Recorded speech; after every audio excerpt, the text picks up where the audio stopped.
Hi you all, welcome back to another episode of RunYogi Diaries. This year, I'm trying to bring conversations that help us make decisions around lifestyle. One part of well-being and fitness is definitely endurance, and we've talked to a whole bunch of amazing athletes from different walks of life, and they've shared their journey. But this year, I have some interesting guests who bring interesting insights into what constitutes good health. And one aspect of good health is hormones. So for that, I have a dear friend who I run with. He's a runner and also an endocrinologist, a well-known doctor in the Houston area, who comes in to share his wisdom, not just from a theoretical perspective, but as a practitioner of medicine as well as a endurance sport enthusiast. I hope you enjoy the show, and I hope you take back some wisdom, insights on making your life healthier, better, and overall inspired. Let's dig in and welcome Dr. Srinivas Panja. If you like the work that I do in this channel, please remember to hit subscribe, press like, and leave your comments below. And do feel free to share this video with others who might benefit from the conversation. This episode is also available on all major podcast platforms such as Google, Apple Podcasts, Spotify, so on. Hey Srini, welcome to RunYogi Diaries. Thank you, Santosh. Good to be here. Finally got you. Well, it's hard to get away from you, Santosh. Well, thanks a lot for joining this conversation. And, so we run together for the purpose of audience. The reason I have Srini here is because he's a runner. He's a marathoner, and we did a 50K last month. And he's also a very ardent hiker, and he's on to doing some mountaineering trips. So he's a very active endurance sports, athlete. But at the same time, we are here because you are a doctor, you're an endocrinologist. That's correct. I hope I pronounced it right. And so we're here to talk about what is endocrinology and, what is hormone, what is it all, really getting into 101. How does it affect our life? How does it our health? How do we maintain, good health from from a hormonal point of view, both for non-athletes and athletes, right? So that's what we are here for. So before we jump in, let me maybe request you to do a quick personal introduction, and then we can get started. Sure, Santosh. Well, it's good to be here. We always love hearing your RunYogi Diaries. I think you do a fantastic job to get, day-to-day people tell their stories. I think it's a good thing. My little thing about running, I just got introduced to running when my son, he was in 4th grade. He did his first run in Wisconsin. It's called the Belen Run. He did 10K when he was in 4th grade. I know he was doing his training. And at that time, running as long distance running was not something I knew about. And then after he did it, he said, "Dad, I think you can do 10K too." And then the same year or the year after, I think we had a run with my employee in Wisconsin. And that's when I did my first registered 10K. And then nothing happened. Moved here to the Woodlands. And then Nimi, which most of you know, she's my wife.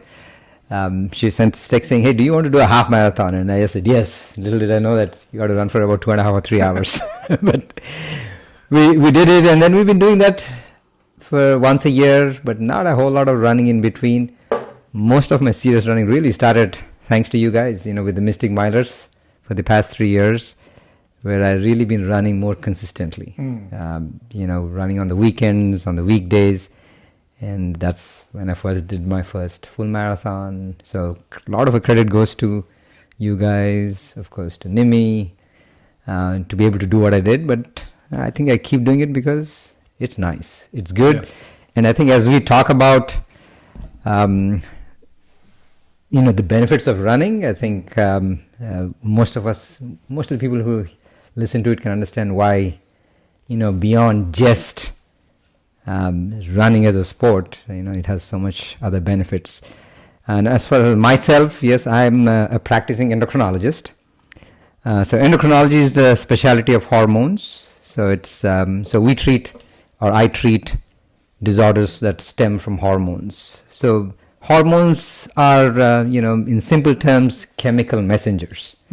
So hormones are released by what we call endocrine glands. For example, a thyroid is a very common one, most of us know. But these glands produce the hormone, so thyroid will be making the thyroid hormone. These hormones are chemical signals. So they get released into the bloodstream, and from the blood they reach their target organs and produce the action. And hormones really an essential part of how the human body functions. Literally without hormones, I don't think we can survive. There's a lot of hormones out there, some which we'll talk about because exercises do influence them a lot. So as an endocrinologist, that's what we treat. So most of what I treat is still diabetes, because there's a lot of diabetes out there. So 50% of what most of us at endocrinologists do is diabetes. The rest is thyroid, testosterone, which is the male hormone, estrogen, which is the female hormone, adrenal hormones. There's quite a few other hormones, some much more common than the others. So it's, as far as what we do in practice, that's what we do. So very important part of, the human system, right?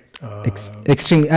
We talk about hormones as the critical part of the human body where, it can make or break you without hormones. Without some hormones, like, for example, the stress hormone, we talk about cortisol. It's interesting, if for some reason there's no cortisol made, and there's some conditions where the cortisol production goes, the human body cannot survive for more than 24 hours or even less. So, so hormones are, life-sustaining chemicals. So these are chemicals that signal specific behaviors of separate organs in the body. Absolutely. So thyroid, but we talk about diabetes. Diabetes is related to the hormone insulin, and insulin's sole function is to lower blood sugars. And whenever there's a problem with insulin production, blood sugars go up, and that's diabetes. So, but each hormone has very specific functions, and they all kind of work in conjunction. If one doesn't work, the function of the others also do get influenced, just because it's almost like a little orchestra. Very fascinating, right? We don't think of it like that, right? We all think of it as separate things that happen. Like if you're saying there is a condition where cortisol is not produced, and you talk about stress creating cortisol, and which is not necessarily in a negative connotation. And now you're saying if you didn't produce cortisol, you pretty much can't function, right? You're absolutely right. So it's kind of fascinating about how this works. So let's maybe take some low-hanging fruits in our conversation, and which is some topics that are most dear to everybody's heart in today's day and age. The first one is weight loss, right? So let's maybe understand from you, what is the correlation between weight gain and hormones, and the whole dynamics there. So let's absolutely, and I think great thing to discuss about. And the reason I say it is, in the office, as far as new patients go, one of the most common complaint about why are you here today is because fatigue, I'm tired, and unable to lose weight. Now, the reason for either inability to lose weight or gaining weight despite doing stuff, plenty of reasons. There's a lot of environmental issues as well, but of course they're seeing me because they want to find out if there's a hormonal angle to inability to lose weight. So, and there's hormones tend to play a very, very key role, and there's a few hormones that can affect it. Two of them extremely common. One most of us know about, or at least most people know when they come in, because they're all worried, I'm not able to lose weight. Dr. Panja, is it my thyroid? So thyroid is this tiny gland which sits right here in front of the neck. Extremely important hormone, important gland, produces the thyroid hormone. And the reason it's important because it is the only hormone that regulates the metabolism of every cell in the body. I mean, every cell is dependent on the thyroid hormone to function properly. So if the thyroid does not function properly, which, when it comes to hormones, it's either you're producing too much or producing too little. So here we're talking about, is the thyroid not producing enough thyroid hormone? That would slow down the metabolism. Everything slows down. I mean, people get tired, constipation, but they're just not burning the calories. So that's something we always look at. Now, when it comes to the thyroid, though, there's not a lot of lifestyle changes that matter, right? If the thyroid is not producing enough thyroid hormone, the only fix is to replace the thyroid hormone. Take a thyroid pill, get the numbers back to where they need to be, and life's good. I mean, they're exercising, they're able to lose weight. So there's something we always tell people, hey, if you're doing everything, you're otherwise healthy, but now suddenly you're tired than usual, you're gaining weight, which doesn't make any sense, get your thyroid checked. It's a very common problem. I mean, in the US, we have about 25 million people. And the interesting thing is, for every one person who finds out that they have an underactive thyroid, there's one person who goes undetected. So there's a lot of people out there who have a thyroid problem, don't know they have it. And specifically for Asians, our risk is extremely high. There's a lot of Asians who have it, they just don't know they have it. So it's an easy test. I always tell people, hey, if you're going for your physical exam, get your thyroid pulled, because it's something that's easy to fix, but if you don't know that you have it, you're not going to be able to fix it. So that's one of the most common. So before you go to the next one, right? So what's the cause behind thyroid issue? Is it genetic? Is it hereditary? Good question. So thyroid, 98% is what we call autoimmune. Oh, right. Okay. So this is where the immune system is producing antibodies against the thyroid.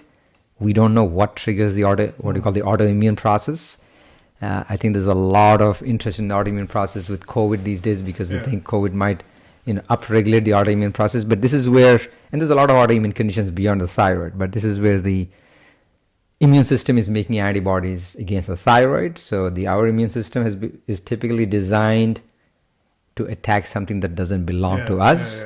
But in the autoimmune process, it's actually attacking something that belongs to us. Design flaw. Yeah, it's a design flaw. But the funny thing is, we don't know what triggers it. We think it is kind of more of a hyper-stimulated state where the immune system wants to make antibodies, it doesn't know what to do. Well, now it's making antibodies in the thyroid. But of course, there's rheumatoid. There's a lot of other conditions, not the thyroid. But thyroid is a very common issue.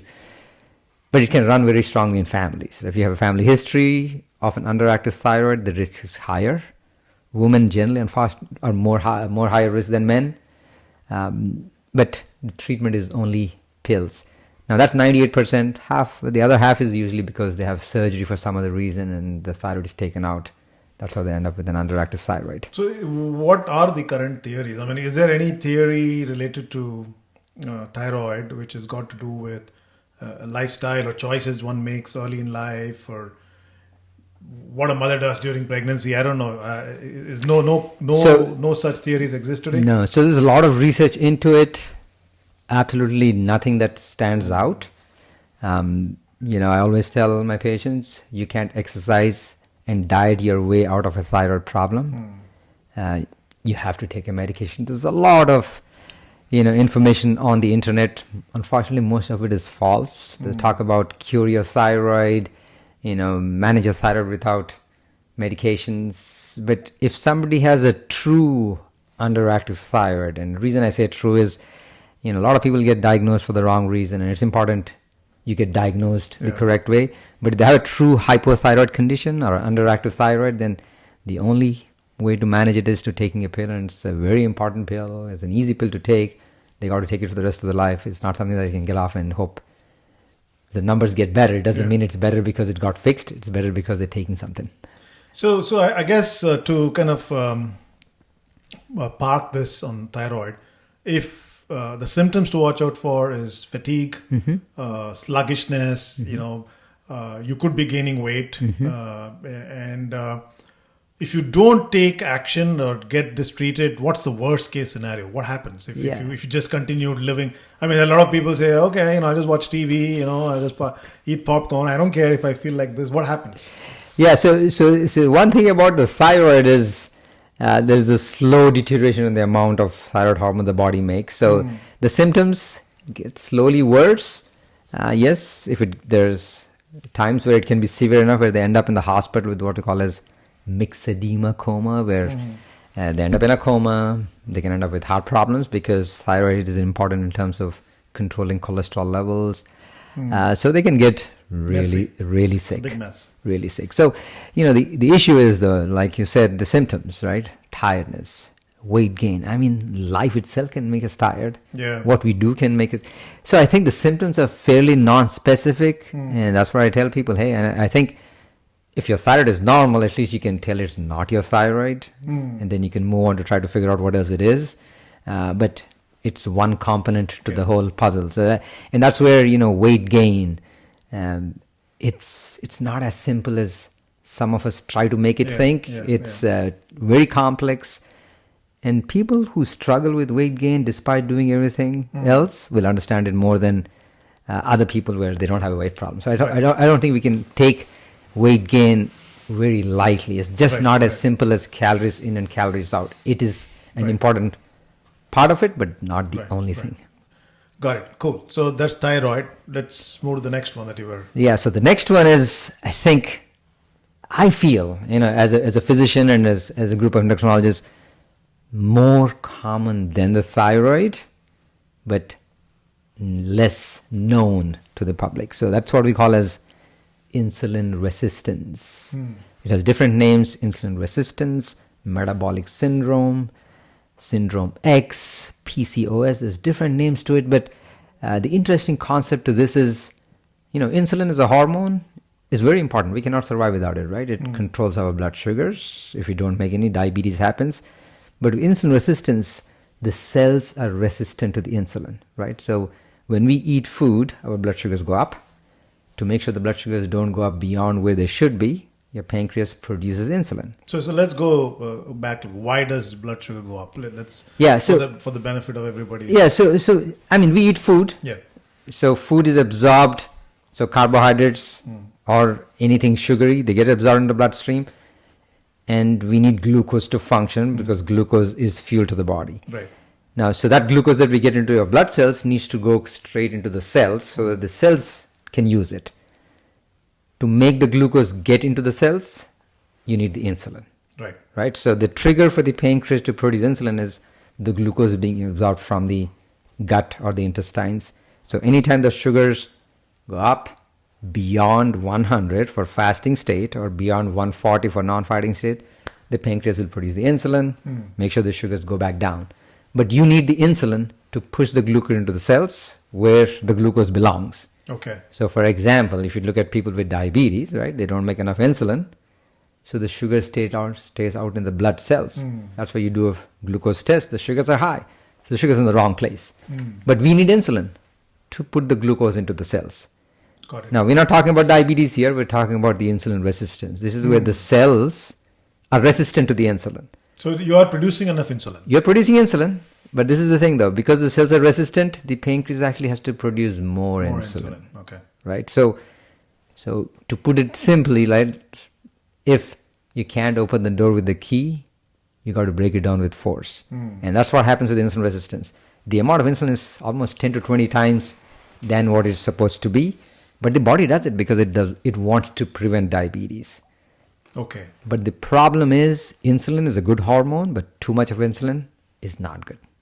What happens if there's too much? Too much insulin. Insulin is what we call lipogenic. Insulin, when you have too much, it puts fat into cells. That's how it works. Right? It stops the breakdown of what we call the lipids. So fat accumulates and typically tends to be around the abdomen in the wrong places. That is called the insulin resistance.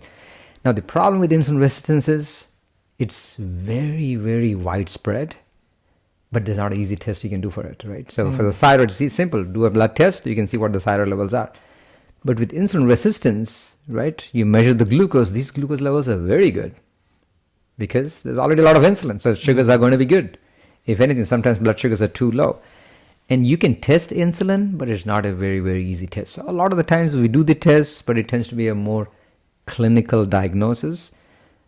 But as far as how it goes, it's much more common in some ethnicities compared to others. Caucasians have it, but a little less. Asians are at extremely high risk of having insulin resistance. So are Hispanics and so are African Americans. But I think it is a more common cause of weight gain than we know about. Where, I mean, I get people, they have the complaints, they're tired, they're gaining weight, the thyroid levels are completely normal, but they're still gaining weight. They're doing everything that's supposed to. There's something going on, and it tends to be insulin resistance. And insulin resistance is a little bit more trickier to treat, right? It's not just a pill that you can take.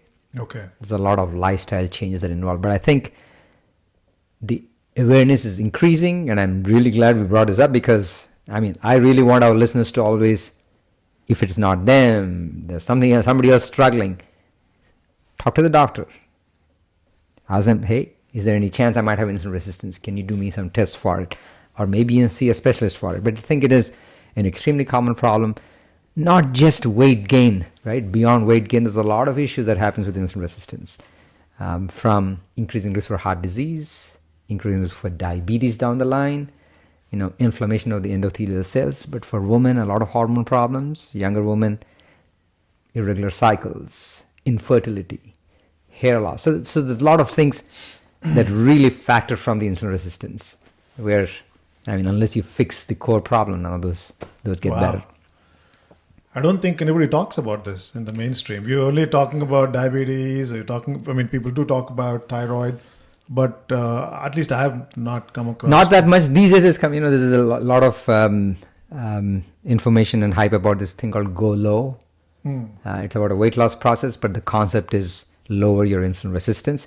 So it is taking some traction. The word is getting out.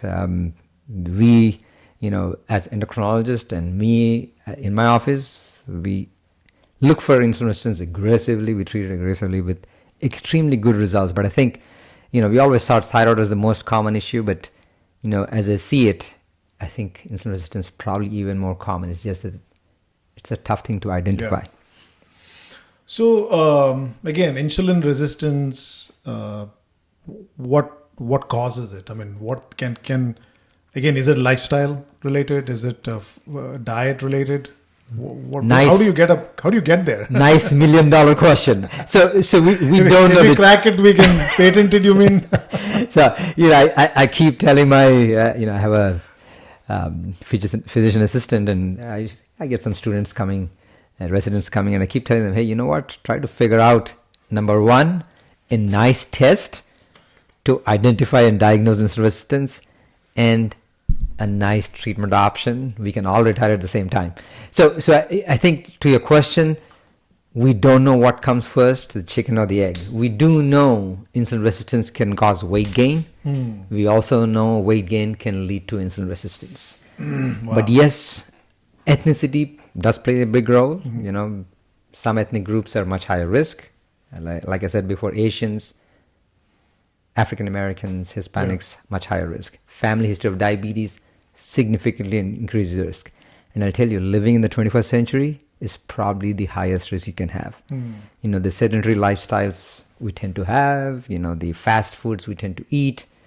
And I think there's different circumstances why people do it. Yeah. But I think there's a lot of environmental factors to it. There's some genetic components, but I think a big part is environmental component. But it's tough to tease out what comes first. Did this come first? But we still don't know. Because the insulin resistance is at the cellular level, right? The cells are resistant to the insulin, and that's why we still don't know what triggers it.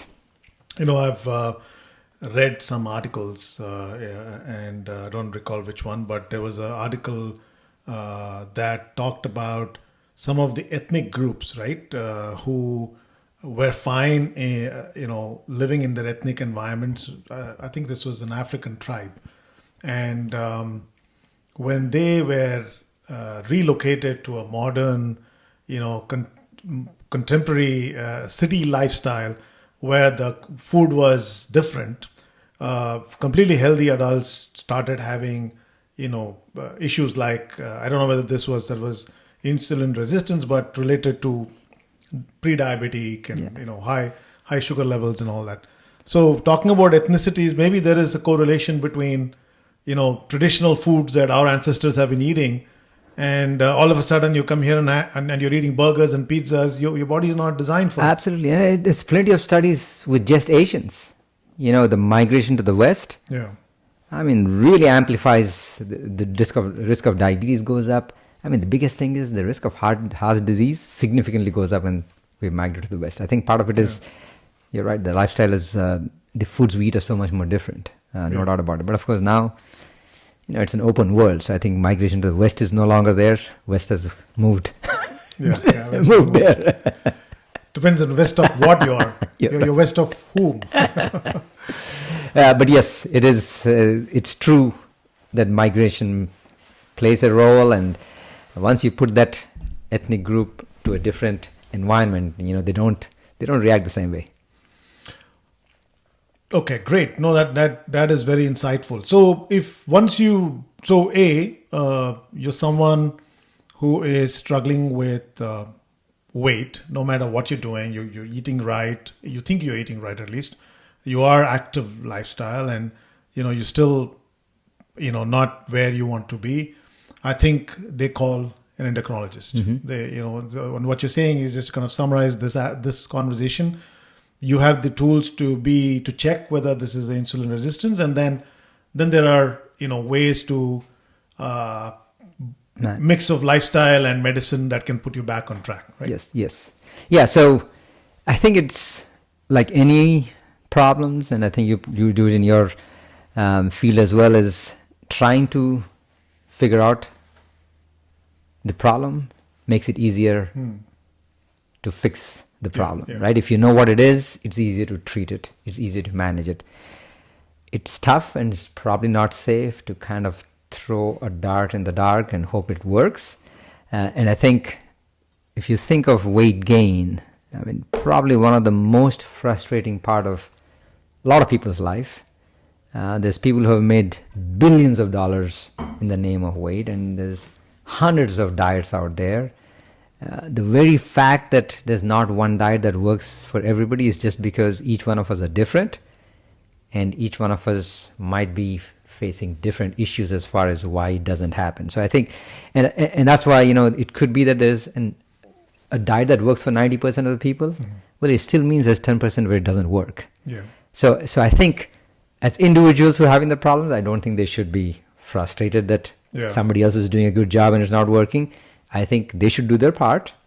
If they're not getting the results, I think you should make sure there's nothing else going on that's preventing them to get their results. And that's where I think, when it comes to insulin resistance, a lot of it tends to be still lifestyle changes, but there are other things that you could do to help mitigate it. And talking about lifestyle changes, there's a lot of debate going around about gluten, not being a good thing, right? And all of us consume gluten in some form through wheat. Rice eaters, of course, no problems with gluten, but wheat eaters. So any relationship with that and insulin resistance? Have you encountered that? So insulin resistance, gluten, there's no correlation to gluten. No relationship. Okay. I think gluten gets a lot of Google traction, not a lot of medical traction. So there are people who have what we call gluten allergy. It's called celiac disease. There's a condition. Interestingly, that's also an autoimmune condition. But if somebody has celiac disease, they have to be on a gluten-free diet. There's a lot of people who still go on gluten-free diet, even though they don't have celiac disease. They feel better. And I tell them, hey, you know what? If you're doing it, if you feel better, you should keep doing it. If you're doing it, you don't feel any different, don't do it. Right? So I think we do live in a society where we have a ton of gluten in what we eat. Some people eat it, they don't do very well on it. So some people have gluten allergies, some people have gluten intolerance. But no, getting off gluten is not going to change the fact that it's not going to lower your insulin resistance. Yes, most of gluten foods are actually carbs anyway. But yes, gluten is not. It's not a villain by default. Not at all. So, and a lot of I see patients in the office as far as going on a gluten-free diet for the thyroid. And I say, hey, you listen to your body. If you're feeling better on it, why not? I mean, there's nothing wrong on going on a gluten-free diet, but I just feel it's not an easy diet. It's an expensive diet, and if you're not feeling any different on a gluten-free diet, don't do it. Well, if you're a rice eater, you're off gluten anyway. Right? Yeah, but rotis, we eat chapatis and stuff. Yeah, no, I'm saying if you want to be off gluten, Yeah. if you just become a rice eater. Yes. That has other set of issues. Yes. Okay, so great. So so insulin, we talked about thyroid, we talked about insulin. What's the next one? So the third hormone when it comes to weight is cortisol.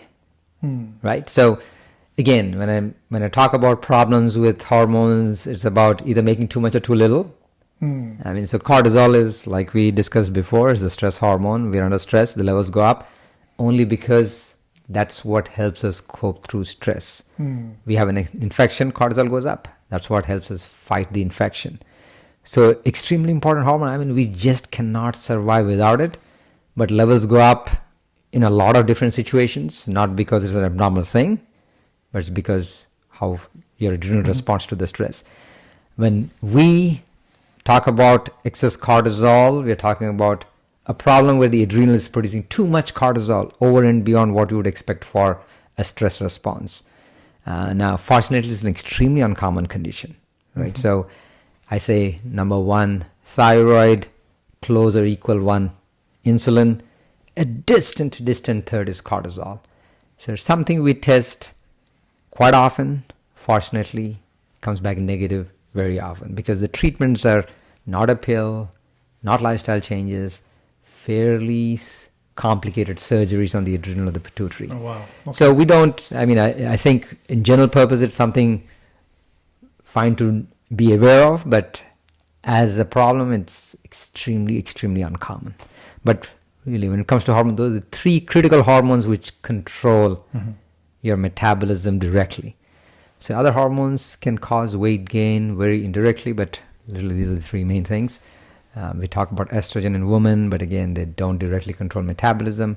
Testosterone in men to a certain extent, because testosterone does, improve or increase what we call muscle mass and decreases the fat mass. So yes, if people have extremely low testosterone levels, it could cause some weight gain, but unfortunately, increasing testosterone levels does not always pan out as losing weight. So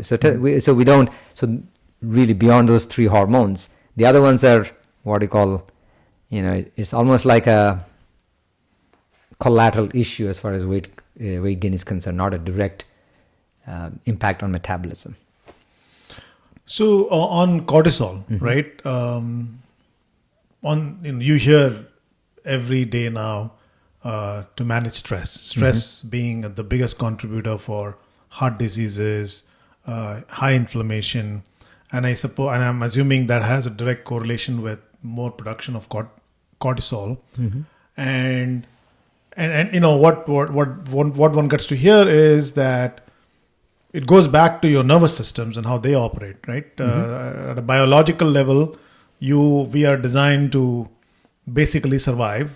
Out in the savannas, you are designed to survive. Yeah. But modern day lifestyle, your survival is already taken care of, but still the body operates as if you are living in the middle of threats. And therefore, cortisol is being produced for reasons that it needn't be producing. So like for people like us who are working on technology, you get an email or, any profession. These days you're interacting on phones and you get a not a friendly email and suddenly you're stressed and your cortisol is going up. So what are your thoughts on that? I mean, does that lead to this being a third big factor, not because of deficiencies, but more just the way we work today? You're right. So I think, yes, the stress of day-to-day life could sure contribute to some weight issues. But it is, it's tough though. I do feel stress is something we all face. Everybody's different though how they cope with stress. I usually say, hey, if you don't have stress, you just make sure you're awake and alive, because that's how it is. We live in a life where I don't think we get enough time that we need to do to take care of ourselves. I mean, it's a dog eat dog world. You don't do the stuff, you can't pay the bills. So stress is there. It's not going to go anywhere. But the way what you said is right. How each person manages this is going to be different.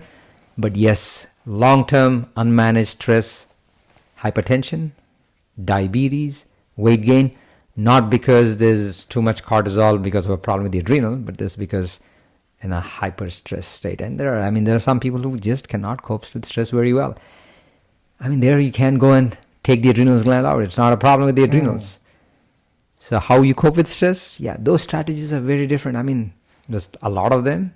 Running, exercise, I think is a huge one. For me, I'll tell you, I think one of the reasons I like to run is it really is a nice de-stressor for me. And for some it is walking, for some it is jogging, for some it is yoga. I think it's different for everybody else, but I think it's an important thing. Every one of us have to take some time off to figure out what we do to get the stress of life down. If anybody tells me that they don't have any stress in life, I just tell them you're lying. I mean, it's simple. Yeah. But yes, it is an important part of it. So if you were to look at this from a hormonal point of view, right? Because what it is doing, what stress is doing is definitely increasing a hormone in your body. Now, does that have an impact on the other hormonal functions like insulin and thyroid? Are there any correlations? Because maybe it finally shows up as a thyroid problem or an insulin problem, but probably what's the culprit is the guy sitting inside the corner called cortisol. Yeah, right. Do you see that? You could be doing my job. But so yes, so there is definitely with cortisol, right? So you make too much cortisol, stress is going on, you gain weight. Well, what is it going to do? It's going to make you more insulin resistant. You become more insulin resistant, you gain more weight, you don't feel good, you exercise, the stress goes up even more. So it's kind of this vicious cycle where you have to break at some point. Now, there is no direct correlation to stress and thyroid because I said most of it is autoimmune. Yeah. We don't know, they talk about the autoimmune process as stress maybe triggers the autoimmune process. Infections maybe trigger the autoimmune process. But it's just no easy way to find out. We don't know. Right. So as science stands, we don't think the day-to-day stressors actually contribute to thyroid problems. But yes, if your thyroid is not at a good place, it's going to make your cortisol levels higher because the body is not able to function well. Right? If the body is not, the orchestra is not right, the stress goes up. The body doesn't like it. It produces more cortisol. The weight goes up. Insulin goes up. So it's, one always cascades into the other. Yeah. So that's very, very insightful, right? So weight loss is such a big thing for people. And the other thing that we need to talk about in today's scenario is immunity. There's a lot of, talk about higher weight correlated with lower immunity. And this whole idea about comorbidity and things like that. So what are your views on that? So absolutely, and I think there's plenty of data and evidence. I mean, we can't discuss all of that here, but to back the fact that weight gain lowers your immunity, and there's several reasons for it. Well, one of them is cortisol, right? So too much cortisol. Cortisol is a stress hormone, suppresses the immune system. So easy example is, we sometimes give people for asthma or anything, prednisone or steroids. When you give those steroids for a long term, they're at a much higher risk for infection. So too much cortisol chronically suppresses the immune system. And then of course, insulin resistance, right? When insulin resistance, blood sugars tend to be higher, which of course will lower your immune process. But as I said, the high insulin itself is an extremely inflammatory process, and it suppresses or makes the oxidative stress much worse. So that itself directly will suppress your immune system. So no doubt about it, weight gain and all these things unfortunately factor into those things. Yeah. So I think just to wrap up the weight gain part of our conversation, definitely it's not a hopeless situation. I think for people who are listening to this, people who are struggling with weight issues, it's not a hopeless situation. It could be an underlying hormonal imbalance. Go to your endocrinologist, get that sorted out. So that's one key message. The second message is, in today's day and age of COVID and pandemic, immunity and weight is correlated. So again, don't take it lightly. Just popping in, I mean, I'm not anti-vaxxers or anything, but you need to supplement your health so that even you also absolutely. have natural health and natural support, so that things like vaccinations can actually work.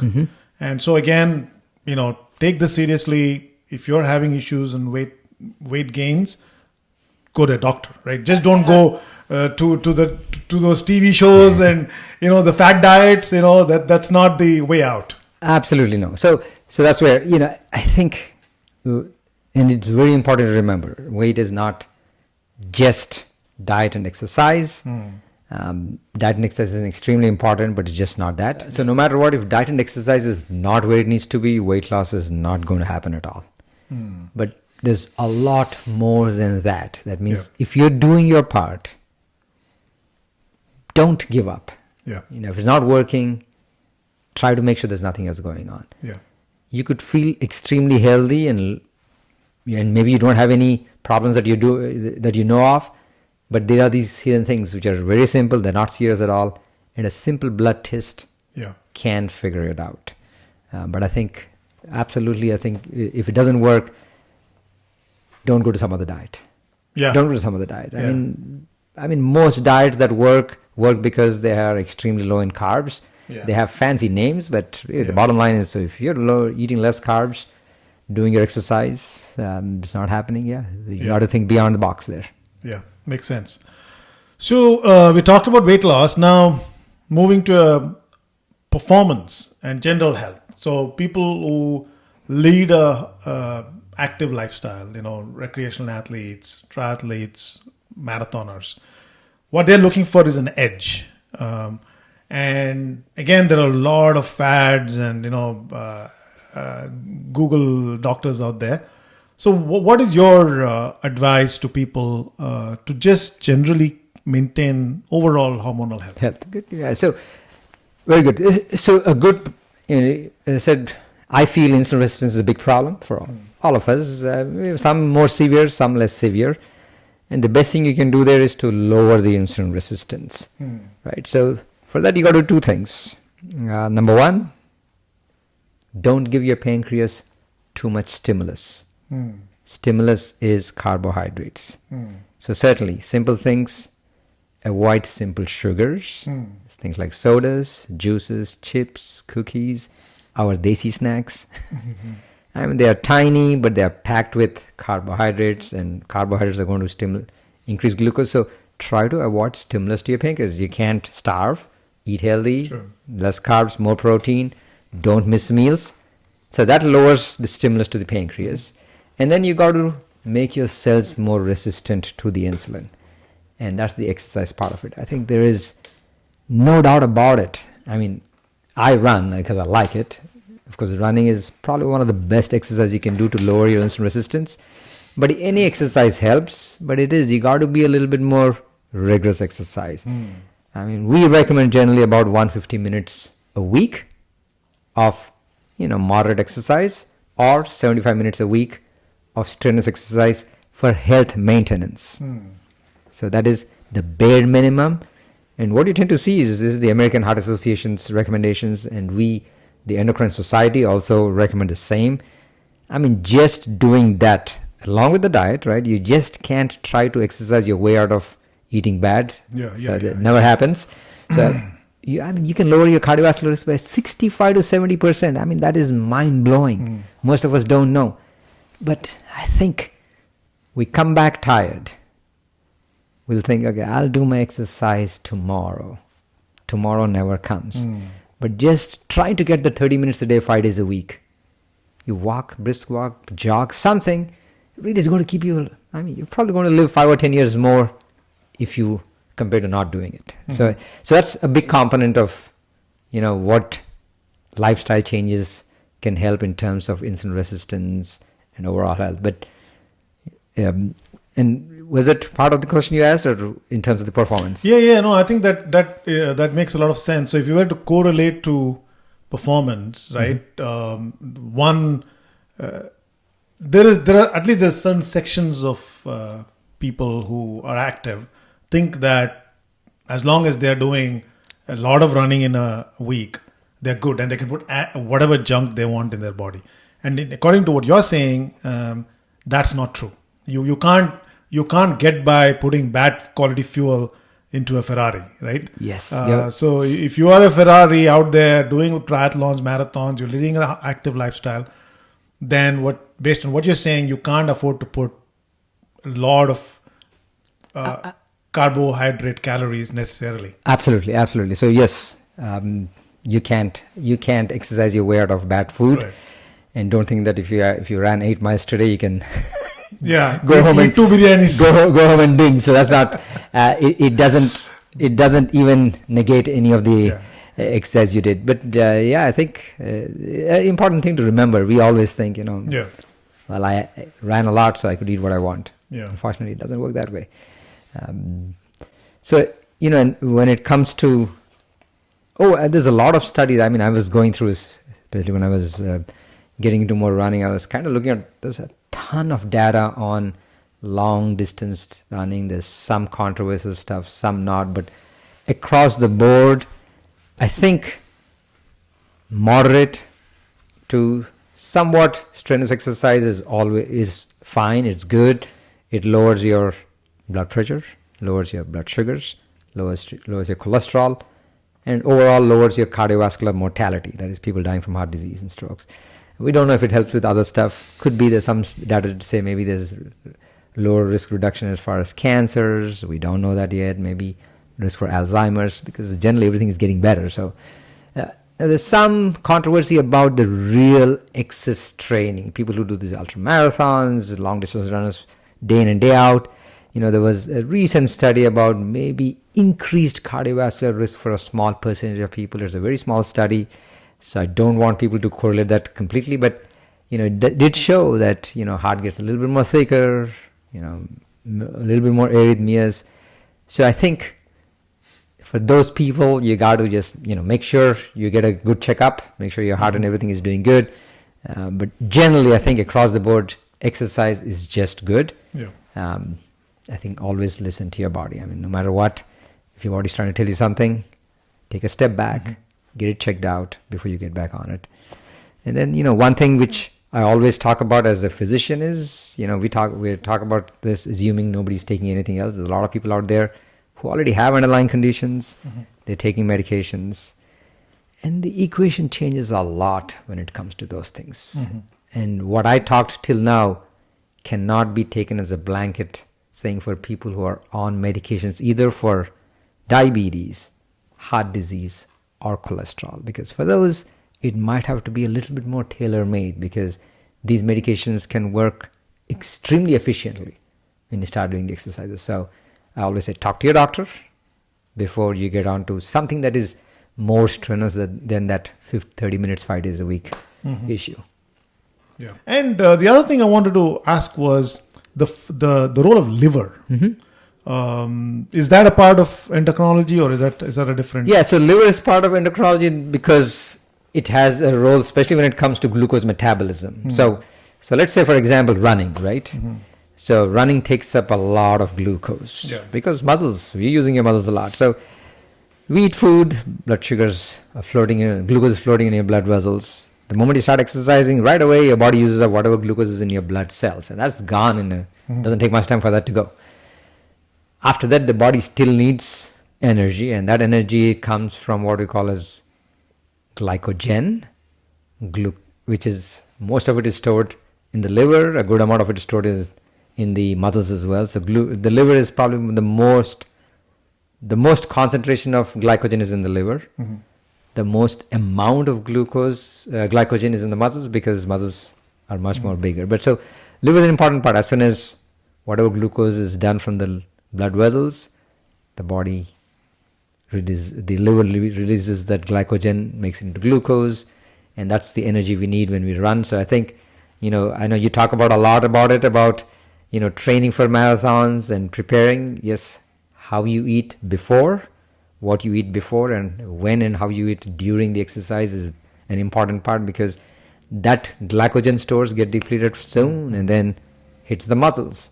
If that's gone, muscles are breaking down, fat is breaking down, and that's when you have this lactic acidosis, muscle cramps, muscle breakdown. So as eating well before, especially the long runs, during, taking the appropriate rest, doing those recovery, drinks and supplements that you talk about are extremely important. But that's the part where the liver comes into play. But I mean, it's not an endocrine gland, but yes, a lot happens in the liver too that influences the endocrine system. And then brain requires calories too, right? Yes. I've read that the brain is the biggest consumer of calories, even more than muscles. Yeah, so brain takes up, for the size, probably takes up more glucose than any other thing out there.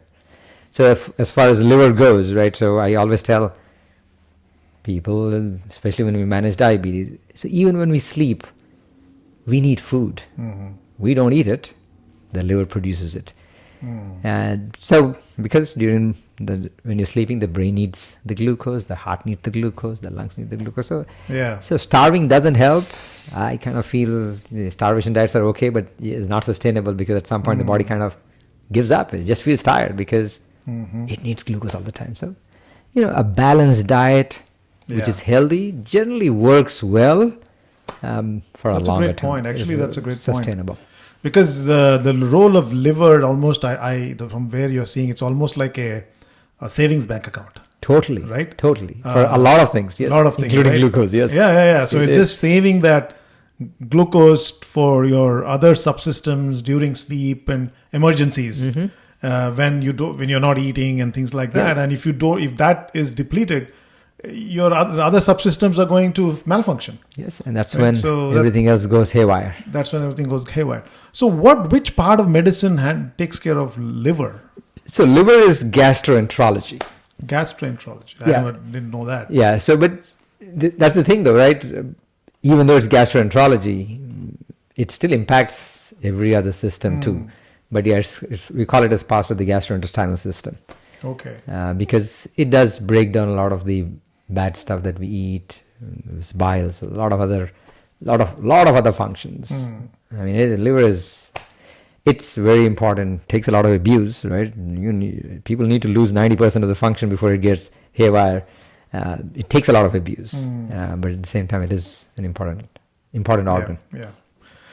Terrific. So we covered fair bit of ground. Yeah. We went wide and we covered weight loss, which is a big issue in the society today. We talked about immunity in today's context, and of course we spent some time on performance, and I guess that's a science by itself. It's not easy to go into all the aspects of it in a 1 hour podcast, but essentially, long story short, I think the biggest takeaway is insulin resistance is a huge factor we need to be aware of, and if you're not feeling good, if you're tired all the time, you're not in your healthy weight range, in spite of doing everything you're doing, get medical help. Yes, right? I think absolutely. Great message, Srini.